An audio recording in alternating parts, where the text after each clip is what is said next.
परमेश्वर का हम धन्यवाद करते हैं सभी मसीह भाई बहनों को। जय मसीह की। मेरे प्यारों, आइए प्रभु का वचन सुने और अपने जीवन में जो भी दुख परेशानियां हैं प्रभु के हाथ में सौंप दे।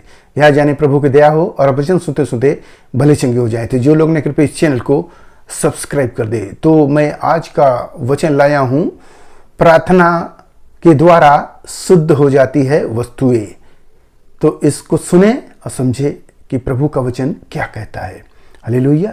तो यहां पर तीमुथियुस अध्याय 4 और वचन 4, क्योंकि परमेश्वर की सृजी हुई हर एक वस्तु अच्छी है और कोई वस्तु अस्वीकार करने के योग्य नहीं, पर यह कि धन्यवाद के साथ खाई जाए। हालेलुया। यहां पहला तीमुथियुस का यह वचन है कि जो पौलुस बता रहे हैं अपने चेले को कि धन्यवाद के साथ खाई जाए। जो चीज परमेश्वर ने बनाए हैं वह सब स्वीकार करने के योग्य है। जैसे यहां क्यों ऐसा बता रहे हैं, कुछ ऐसे लोग थे जो कहते थे कि मांस मत खाओ, इससे अपवित्र हो जाओगे, ये मत करो, वो मत करो। कई ऐसी बातों को उनके ऊपर जो भक्त लोग थे उनके ऊपर थोपते थे। तो इन बातों को वो सुनकर वो लोग भ्रमित हो जाते थे कि मैं क्या करूं, कैसे चलूं। तो कुछ लोग सादा खाना खाने को मांगते थे, कुछ लोग जो मांसाहारी थे वो इस तरह का। तो इसमें भेद की बात के लिए पौलुस ये बात बता रहे हैं कि जो कुछ भी प्रभु ने सृजा है वो सब स्वीकार योग्य है, सब खाने योग्य है। प्रभु ने ही सब कुछ बोला है। आप देखेंगे मांस खाने वालों के लिए जो कहते हैं कि यह पाप है, आप देखेंगे उत्पत्ति 9:3 में यहाँ पर लिखा है कि परमेश्वर ने जैसे हर एक को हरे हरे वृक्ष हर एक दिए थे, अब प्रभु उनको चौपाए दे रहे हैं कि आप उनको मारकर खा सकते हो। प्रभु स्वयं बता रहे हैं।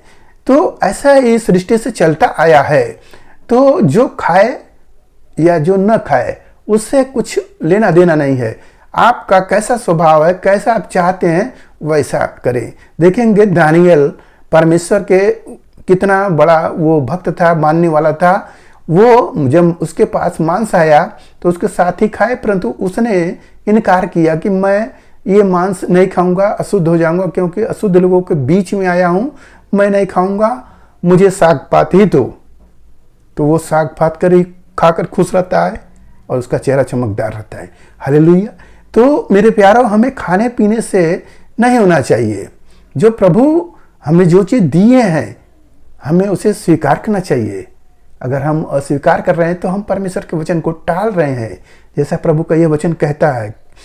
क्योंकि परमेश्वर के वचन और प्रार्थना के द्वारा शुद्ध हो जाती है क्या चीज, जो वस्तु का प्रार्थना करेंगे तो वो शुद्ध हो जाती है। तो कुछ लोगों के मन में यह भी भ्रांति आएगा कि संसार के जो प्रसाद लोग देकर आते हैं, अगर उसका हम प्रार्थना करके खा ले तो वो तो शुद्ध हो जाएगी। ये आपके मन में बात होगा? नहीं होगा।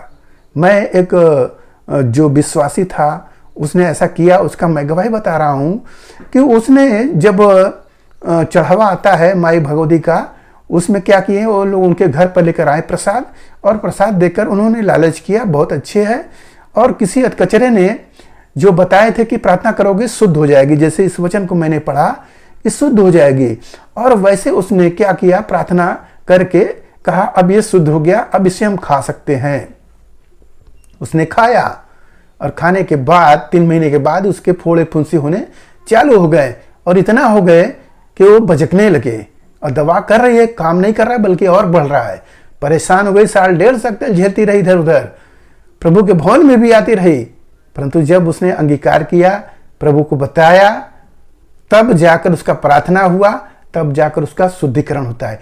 मेरे प्यारों, आप ये न सोचें कि हम प्रार्थना करेंगे और वो चढ़ाया हुआ प्रसाद पवित्र हो जाएगा क्योंकि हम प्रभु यीशु के नाम से हम प्रार्थना किए। नहीं, जो चीज जहर है आप जानते हो यह चीज अशुद्ध है।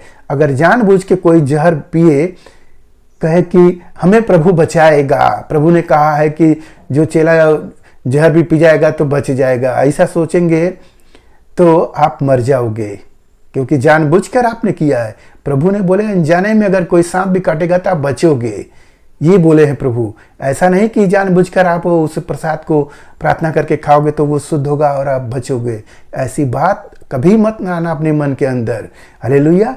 प्रार्थना जो बताया गया है कि प्रार्थना और जो आराधना के द्वारा जो चीज़ शुद्ध होती है वो क्या होती है, जिस घर में अशुद्धियाँ है वहाँ पर जाएंगे, प्रार्थना करेंगे, वहाँ के लोग शुद्ध होंगे, वचन के द्वारा वो लोग बदलेंगे। ये होता है, ये नहीं कि हम जहर को लाएं, प्रार्थना करें, ये शुद्ध हो गया, अब जहर निकल गया। ऐसी बात के बारे में मत सोचिएगा।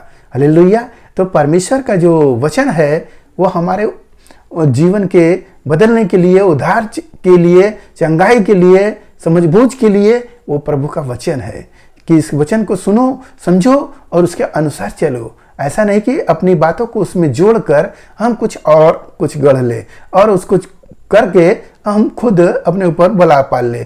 तब हम सोचें कि हमारे ऊपर विपत्ति क्यों आई। जैसे उस औरत ने सोच लिया ये विपत्ति क्यों आई, जब उसको बोध हुआ, उसने क्षमा मांगा, तब उसका दूर होता है। तो मेरे प्यारों, क्या वो फिर खाएगी? और खाएगी तो बचेगी?